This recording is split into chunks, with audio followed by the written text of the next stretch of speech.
React router দিয়ে কিভাবে navigation বা রাউটিং সেটআপ করতে হয় ধারণা তো মোটামুটি হয়েছে নাকি? এখন আমরা লিঙ্ক ট্যাগের ব্যবহার দেখব। চলেন শুরু করা যাক। ফেসবুক পেজের লিঙ্ক কিন্তু নিচে দেওয়া আছে, হ্যাঁ? ওখানে আড্ডা হবে। এই ভিডিও অলরেডি একবার বানাইছি, এটা সেকেন্ড টেক আজকে, আগেরটা ভালো হয় নাই, তাই আবার বানানো লাগতেছে। চলেন শুরু করা যাক। আমরা কোথায় ছিলাম?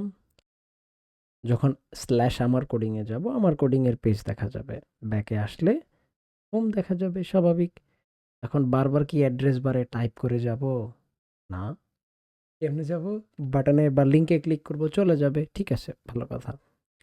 তো গেলাম, একটা ট্যাগ ইউজ করলাম। এখানে বলে দিলাম href স্ল্যাশ আমার কোডিং। যদি আচ্ছা, ডেভেলপার টুলস কেন খুলে রাখছি? আগের ভিডিওতে খোলা ছিল তাই। খুব তাড়াতাড়ি বুঝে যাবেন কেন। কোথায় অ্যাড করছি এটা আমি? হোমে অ্যাড করছি।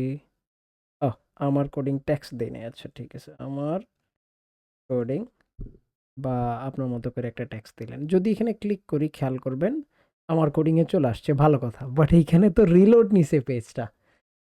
আজ থেকে ১০-১৫ বছর আগে, যখন খুব বেশি আগে যাওয়া লাগবে না, ৭-৮ বছর হইল। ইভেন এখনো অনেক ওয়েবসাইটে গেলে দেখবেন কোনো লিঙ্কে ক্লিক করছেন, ওই ওয়েবসাইটের আরেকটা পেজ ওপেন হইছে ব্রাউজারটা এবং ঘুরতেছে বা রিফ্রেশ হইছে। এইটা তো এখন রিয়েক্ট ইউজ করতেছি না, তো এই রিলোডিং এর ব্যাপারটা এটা কেন থাকবে? এটা তো দরকারই নেই, হ্যাঁ? ঠিক আছে, ভালো কথা। যদি আপনারা না বুঝেন যে আমি কি বুঝাইতে চাইছি, ইন্সপেক্টে গেলাম। ইন্সপেক্ট কি ভাই? আরে আমার চ্যানেলে ২টা ডেভেলপার টুলসের ভিডিও আছে। পিটনি দিয়াম কিন্তু, যদি এরপরে জিজ্ঞেস করেন ডেভেলপার টুলস কি।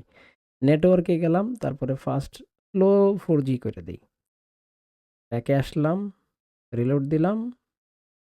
ভাই আমার কোডিং এ গেলাম, এবার দেখবেন এই যে রিলোড নিতেই আছে, এই যে আসছে আমার কোডিং এ। আমি এটা চাই না, আমি রিঅ্যাক্টে আছি, আমি এর লোডিং এ কেন যাব? তো সেটার জন্য আমাকে এই রিঅ্যাক্ট রাউটারে আইসা বলতে হবে লিঙ্ক। যদি মনে করেন যে ভাই আপনার ভিডিও দেখবো না, আমি ডকুমেন্টেশন দেখে খুঁজবো, সত্যি কথা বলতে ভাই, এই রিঅ্যাক্ট রাউটার ডকুমেন্টেশন আমি কিছুক্ষণ আগেও খুঁজতেছিলাম আপনাদেরকে দেখানোর জন্য, পাই নাই যে লিঙ্কের ব্যাপারে কই কি লিখে রাখছে। সার্চ করে দেখতে পারেন আপনারা চাইলে, সহজে আমি দেখা দিই। লিঙ্কটা নিলাম, নিয়ে বললাম আচ্ছা এটাকে রিনেম করে করে দিই, কারণ আমরা দুইটার দেখবো। লিঙ্ক, তারপরে এখানে লিখলাম টু, তারপরে লিখলাম আমার কোডিং, তারপরে এখানে লিখলাম আমার কোডিং লিঙ্ক, যাতে আমরা ডিফারেন্সটা বুঝতে পারি কোনটাতে ক্লিক করলে কি হয়। ঠিক আছে, ভালো কথা। ব্যাকে আসলাম। এইবার যদি রিলোড দেই, দেখবেন আমাদের চলে আসছে আমার কোডিং লিঙ্ক, কিন্তু পাশাপাশি একটা লাইন ব্রেক দিয়ে দিই, হ্যাঁ? পি আর, আরে ভাই এটা না, এই তো লাইন ব্রেক বি আর। ঠিক আছে, নিচে নিচে চলে আসছে। অ্যাঙ্কর ট্যাগেরটা তো আমরা জানি। লিঙ্কেরটা দেখি তো কি হয়। ক্লিক করলাম, কোনো রিফ্রেশ নাই। তো কয় মিনিট হয়েছে ভিডিও? ৩ মিনিট, মাসাল্লাহ। আচ্ছা, এখন যদি আমি ইয়াতে যাই, আমার কোডিংয়ে যাই, লিঙ্ক, আচ্ছা এটি কপি করে নিয়ে আসি না, তাইলে তো হয়। তারপর ক্লিক করলাম, পেস্ট করে দিই। এইবার আমার কোডিং কাইটে দিয়া এখানে রাখলাম হোম।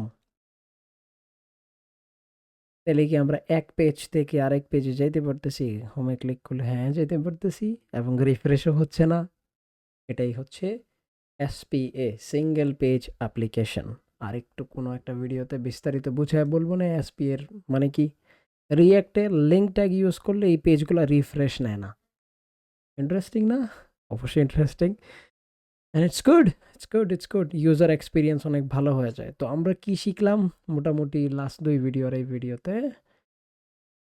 রাউটিং সেট আপ করতে পারছি, ডকুমেন্টেশন নতুনটা টুকটাক বুঝতে পারছি কিছুটা, লিঙ্ক ট্যাগের ব্যবহার দেখছি, অ্যাঙ্কর ট্যাগ কেন ইউজ করা যাবে না সেটা বুঝছি।